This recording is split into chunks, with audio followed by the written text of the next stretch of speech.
ఆగమన శాస్త్ర ప్రకారము ఇక్కడ ఈ శ్రీరామనవమి వేడుకలు అత్యంత వైభవపేతంగా జరుగుతాయి. వేలాది మంది భక్తులు మరి శ్రీరామ వేడుకల్లో పాల్గొనడం జరుగుతుంది.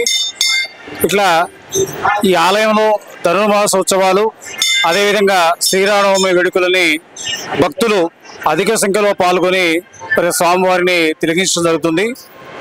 ఈ యొక్క పరిసర ప్రాంతాల నుంచి మరి ఖమ్మం చుట్టూ ఉన్నటువంటి వివిధ గ్రామాల నుంచి కూడా భక్తులు ఈ ఆలయాన్ని సందర్శించడం జరుగుతూ ఉంటుంది.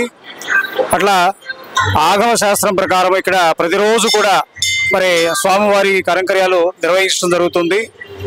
వేద శాస్త్రాన్ని అనుసరించి భక్తి ప్రవృత్తులతోని ప్రతిరోజు కూడా మరి భక్తులు అధిక సంఖ్యలో పాల్గొనడం జరుగుతుంది.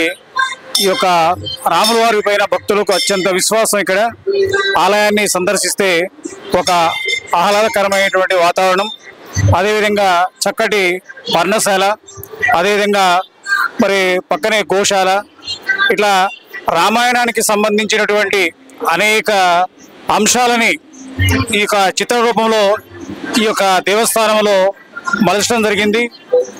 ఇక్కడ వచ్చే భక్తులు రాముని సందర్శనతో పాటు పర్ణశాలను కూడా వీళ్ళు సందర్శిస్తూ ఉంటారు.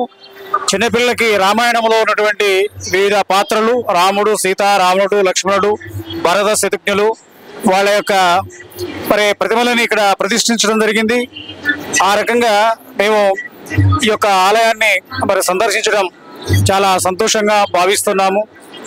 మరి ఇటువంటి కార్యక్రమాన్ని టీవీ వారు దీన్ని మరి తీసుకోవడం, ఈ కార్యక్రమాన్ని భక్తులందరికీ కూడా మరి కార్యక్రమాన్ని చూపించడం అనేటువంటిది ఒక మంచి కార్యక్రమంగా మేము భావించడం అనేటువంటిది జరుగుతూ ఉంది. వీరికి ప్రత్యేకమైనటువంటి ధన్యవాదాలు.